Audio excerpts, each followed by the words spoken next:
وده يوم ايه بس ده اللي يخرج فيه بطل كأس العالم والوصيف كمان في مرة واحدة كده.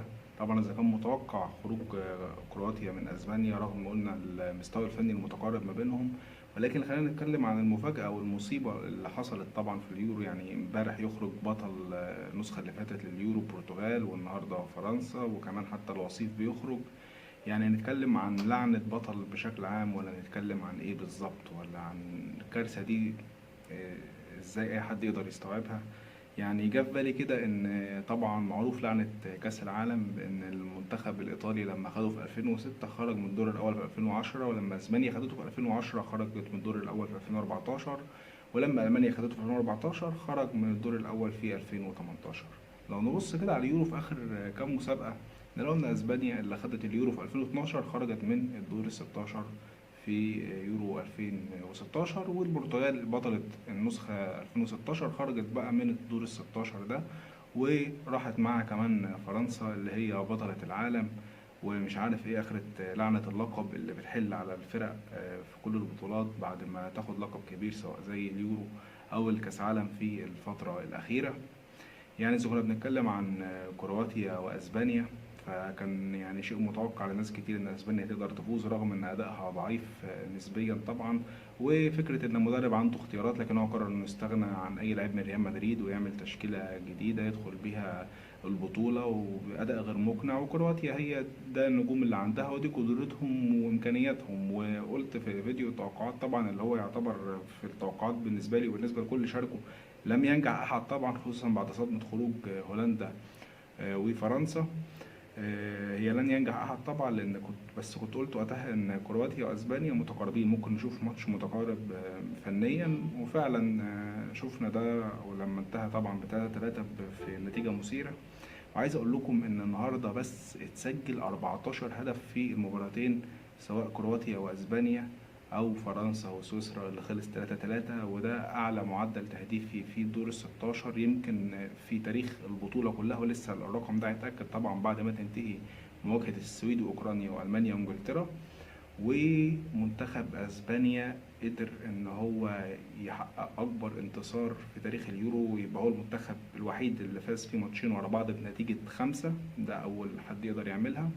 وكمان المباراة دي اللي هي خلصت 5-3 هي تاني اكبر نتيجة تحصل في تاريخ اليورو كله، وما كانش فيه رقم اعلى من كده الا سنة 1960 اللي هي اول مرة اتلعبت فيها البطولة. لكن من ساعتها ده بقى اكبر نتيجه لمباراه اتلعبت في تاريخ اليورو. يعني النهارده احنا قدام رقمين مهمين بتحققهم اسبانيا. وطبعا في بقى حاجات سلبيه اتحققت برضو في المباراه دي، زي الهدف العكسي طبعا اللي جه في اسبانيا في اول مباراه. يعني عايز اقول لكم ان ده الهدف رقم 9، يكون هدف العكسي رقم 9 في البطولة دي بس. تاريخ البطولة بقى كلها 18 هدف عكسي، النسخة دي بس اتحقق فيها 9 أهداف عكسية. يعني نص الرقم كله من 1960 لحد النهاردة اتحقق بس في البطولة دي. أما من الناحية التانية طبعا لو هنتكلم عن فرنسا وسويسرا، فطبعا برضو كان في رقم سلبي تاني، وهو إن ضربة الجزاء السبعة اتحسبت لسويسرا، وكانت طبعا هتفرق كتير في سيناريو المباراة. لكن رغم كده قدرت سويسرا تكمل وتقدر ان هي تتعادل وتوصل ضربات الجزاء وتكسب بمفاجأة فظيعة. ولكن ضربة الجزاء السبعة من اصل 12 في اليورو ضاعت في المباراة دي. يعني بنتكلم عن اكتر من نص ضربات الجزاء اللي اتحسبت في البطولة دي ضاعت، وده طبعا رقم سلبي. لكن من الحاجات الإيجابية اللي شهدت عليها المباراة هي إن الهدف رقم 800 جه في البطولة وجابته سويسرا. يعني لو تفتكروا حتى الهدف رقم 700 كان جه في أول البطولة لما جابوا لاعب النمسا واتكلمنا عليه برضو في فيديو. لكن المرة دي من كتر ما معدل التهديف في البطولة دي عالي جدا، يمكن مع نهايتها تكون هي الأعلى في تاريخ اليورو كمان. أرقام كتير بتتحقق الصراحة من البطولة ديت. يعني دور ال 16 أعلى نسبة تهديف، وبنتكلم إن مباراة هي تاني أعلى مباراة تاريخيا من حيث عدد الأهداف. وبنتكلم كمان إن عدد الأهداف اللي جات هم 118 هدف لحد دلوقتي. يعني جه الهدف رقم 700 و800 في بطولة واحدة، وده رقم كبير. ان هي ممكن تكون البطولة الاعلى تهديفا كلها كده على بعضها. وبصراحة حاسس ان اسبانيا منتخب حظه حلو رغم انه اداؤه مش مقنع، وكان بسهولة يقدر ممكن يتغلب النهارده، لكن الحظ سانده في اوقات كتير. وبرضه سويسرا كانت ممكن تتغلب. قلت لكم التوقعات دي بتبقى متوقفة على حاجات بتعمل لعنات كده. يعني كرة كومان الأخيرة اللي جت في العرض دي كانت ممكن تخلص الماتش قبل ما يوصل ضربات الجزاء ويحصل اللي حصل. بجد حاجة صعبة، وحاجة كنا عايزين طبعا البطولة تبقى قوية ونشوف فرنسا واسبانيا، عشان انا متأكد ان منتخب زي اسبانيا العيوب اللي فيه واداؤه الغير مقنع هيبان لما يلعب منتخب كبير. هو لحد دلوقتي ما دخلش مواجهات قوية، يعني حتى المواجهات اللي كانت تعتبر متوسطة فنيا اتعادل منها في مباراتين وكسب في مباراة في دور المجموعات.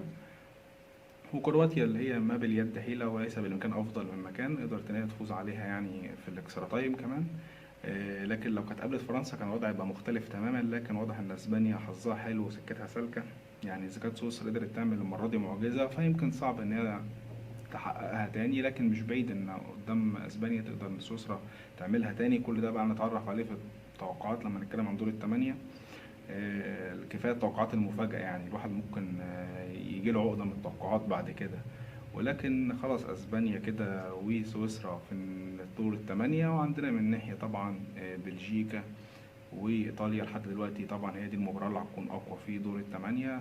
الدنمارك هتلاعب التشيك، والاطراف اللي هتحقق بكرة سواء بقى انجلترا قصاد السويد او المانيا قصاد السويد او على حسب الفريقين اللي هيكسبوا في اخر جولة من دور ال16.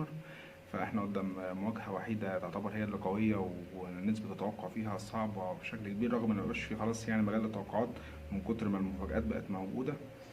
إيه يعني ايه اللي يتقال بقى اكتر من كده؟ بجد حاجة صعبة جدا.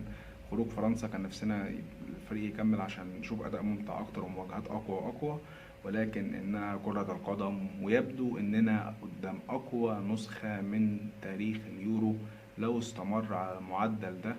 وكل الفرق اللي بتخرج من الباب الكبير لحد دلوقتي، يمكن بس صدمة خروج فرنسا طبعا لا يصنف ان هي من الباب الكبير كده، لان هي طبعا خروج مغزي. كان هيبقى سويسرا هي اللي خروجها من الباب الكبير، لكن واضح ان سويسرا كده هي القريبة جدا بنسبة 90% من تحقيق لقب الحصان الاسود للبطولة. وبصراحة بعد اللي حصل ده، وان هي متيأس وجون يجي اوف سايد، ورغم كده تحاول تاني وتقدر تحقق التعادل، فهي تستحق الصراحة، تستحق بشكل كبير. يعني كفاية المفاجأة دي انها تخرج بطل عالم. وبنزيما بقى اللي جاب 4 أهداف بشكل عام يعني في اليورو. ولكن يا فرحة ما تمت بعودته للمنتخب، حقق أهداف، وكان ممكن كمان يجيب كريستيانو اللي محقق 5 أهداف الهداف الحالي للبطولة دي. ولكن خروج مبكر وخروج للكبار بيحصل بشكل مبكر، لكن البطولة مستمرة في متعتها. ونلتقي بقى وقت تصوير الفيديو لايف بإذن الله عن مباراة ألمانيا وإنجلترا، اللي هتكون مباراة برضو قوية، ونأمل إن هي تضيف متعة وإثارة أكبر للبطولة. وداعا فرنسا، وداعا هولندا، وداعا البرتغال، وما كانش العشاء.